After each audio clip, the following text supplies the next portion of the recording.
Good morning everybody. छात्रों, अपन अध्ययन कर रहे हैं अलंकार के बारे में।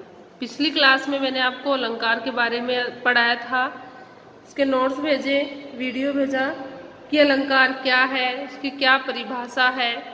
उसमें कहीं किसी को कोई प्रॉब्लम है तो आप मेरे कांटेक्ट पर कांटेक्ट कीजिए। अब अपन अध्ययन कर रहे हैं अलंकार में अनुप्रास अलंकार के भेदों के बारे में अध्ययन कर रहे हैं। अनुप्रास अलंकार के कितने भेद होते हैं? 5 भेद होते हैं। अब उसमें सबसे पहला भेद देख रहे हैं अपन छेकानुप्रास अलंकार कि जहाँ वर्ण की केवल 2 बार आवृत्ति हो वहाँ छेकानुप्रास अलंकार होता है। वर्ण हिंदी में सबसे छोटी इकाई होता है, जैसे क, ख, घ, घ, ये व्यंजन है ना अपने एक एक, ये क्या होते हैं? अपने वर्ण होते हैं। अब देखिए, जहाँ वर्ण की केवल 2 बार आवृत्ति हो वहाँ कौन सा अलंकार? अपना छेकानुप्रास। उदाहरण देखिए, कानन कठिन भयंकर भारी, घोर धाम बार बयारी। यहाँ पर का, क, भ, भा, घो, धा, बा और ब, ये वर्ण कितनी बार आए हैं? 2 बार आए हैं ना। तो यहाँ पर कौन सा अलंकार हुआ? अपना छेकानुप्रास अलंकार हुआ।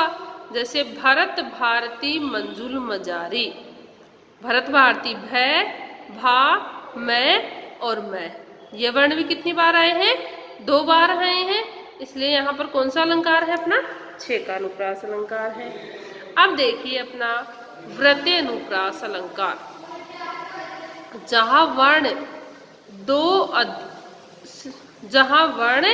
2 से अधिक बार आए, कि जहाँ वर्ण 2 से अधिक बार आए वहाँ कौन सा होता है? अपना व्रतेनुप्रास होता है। जैसे उदाहरण देखिए, विरति विवेक विमल विज्ञाना, वर्ण 2 से अधिक बार आ रहा है ना।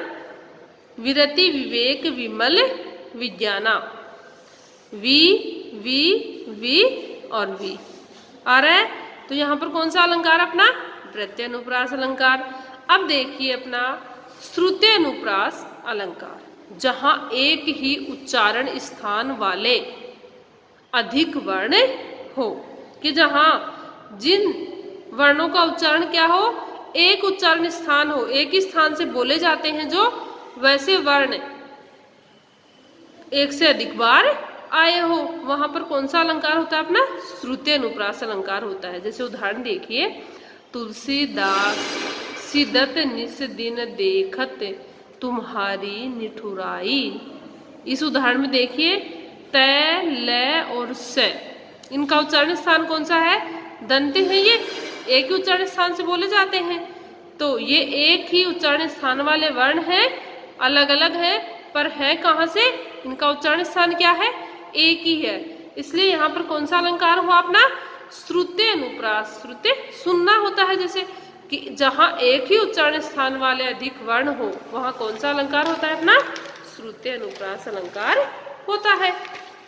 अब देखिए अपना अंत्यानुप्रास अलंकार, अपना जो अनुप्रास अलंकार है ना, उसका जो 4th भेद है, 4 नंबर का जो भेद है, अंत्यानुप्रास अलंकार।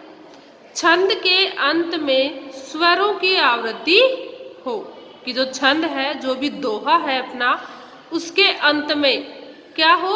स्वरों की, समान स्वरों की आवृत्ति हो, वहां पर कौन सा होता है? अंत्यानुप्रास अलंकार होता है। जैसे उदाहरण देखिए, तज प्राणों का मोह आज सब मिलकर आओ, कि आज तज यानी त्याग दो, कि हे मनुष्यों आप अपने प्राणों का जो मोह है, इस सांसारिक माया मोह में फंसे हुए हो, उन सब का मोह त्याग करके सब मिलकर आगे आओ। और क्या करो? मातृभूमि के लिए बंधुवर, हे बंधुओं मातृभूमि के लिए अलख जगाओ, जागृति जगाओ। इस उदाहरण में पंक्ति के अंत में देखिए, तज प्राणों का मोह आज सब मिलकर आओ, आओ और अलख जगाओ। पंक्ति के अंत में समान स्वर आ रहे हैं ना, समान स्वर और व्यंजनों की क्या हो रही है? आवृत्ति हो रही है। इसलिए यहाँ पर कौन सा अलंकार हुआ? अपना अंत्यानुप्रास अलंकार हुआ। अपन अब देखेंगे जो अपना अनुप्रास अलंकार का लास्ट भेद है ना 5 नंबर का, लाटानुप्रास।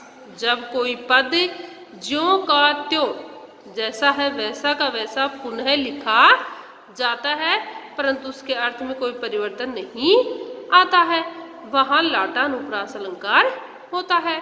यदि अर्थ परिवर्तन हो जाए तो कौन सा अलंकार माना जाएगा? फिर यमक अलंकार माना जाएगा कि उसका अर्थ बिल्कुल विपरीत हो जाए तब।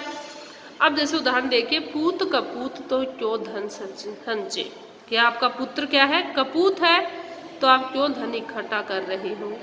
यदि पूत, कैसे अर्थ कैसे हुआ इसका कि यदि आपका पुत्र कुपूत है तो उसके लिए आपको धन संचय करने से कोई मतलब नहीं है ना, कि उसके लिए धन इकट्ठा भी करोगे तो आप वो वैसे ही उसको गवा देगा। यदि आपका पुत्र सपूत है, सुपुत्र है, तो उसके लिए भी आपको धन संचय करने की आवश्यकता नहीं है क्योंकि वो तो स्वयं सब कुछ कर लेगा। वे घर है वन ही सदा जह है बंधु वियोग। वे घर है वन ही सदा जह नहीं बंधु वियोग। कि वे घर है वनी सदा जहां है बंधु वियोग, और वे घर वनी ही सदा जहां नहीं बंधु वियोग। केवल अंतर किसका आया है? नहीं का आया है ना, बाकी सारा ज्यों का त्यों ही आया है। अब देखिए, प्रथम उदाहरण में तो सपूत के स्थान पर क्या, कपूत आने से उसका तात्पर्य बदल गया है। केवल किसका? सपूत और कपूत शब्द आने पर ही तात्पर्य बदला है। द्वितीय उदाहरण में वाक्यांशों की आवृत्ति हुई है, केवल चौथे चरण में क्या हुआ है? नहीं का प्रयोग होने से उसका तात्पर्य, उसका आशय बदल गया है। थैंक यू स्टूडेंट्स, आज का अध्ययन अपन यही समाप्त करते हैं। कहीं किसी छात्र को कोई प्रॉब्लम है तो आप कांटेक्ट कीजिए। धन्यवाद।